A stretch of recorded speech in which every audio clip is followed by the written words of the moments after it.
اللہ تعالیٰ نے مصلی جو ہے صرف نماز پڑھا کر کے جو ہے اتنے تک کی نہیں حد رکھا. اللہ تعالیٰ نے ایک امام کی اتنی ذمہ داری دیا ہے کہ پوری امت کا رہنما ہوتا ہے, پوری عوام کا رہنما ہوتا ہے, وہ لیڈر ہوتا ہے.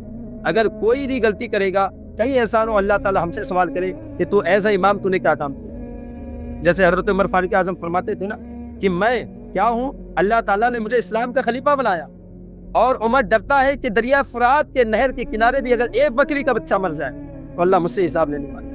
تو اسی طرح سارے ائمہ کو اللہ تعالیٰ نے ذمہ داری دی ہے کہ کوئی بھی شخص آتا ہے اگر دین مصطفیٰ صلی اللہ علیہ وسلم کے مسائل و مسائل کو جاننے کے لیے, تو ایز اے ایمان کسی بھی کنڈیشن میں رہے وہ اپنے فرائض کو, اپنی ذمہ داریوں کو ادا کرے.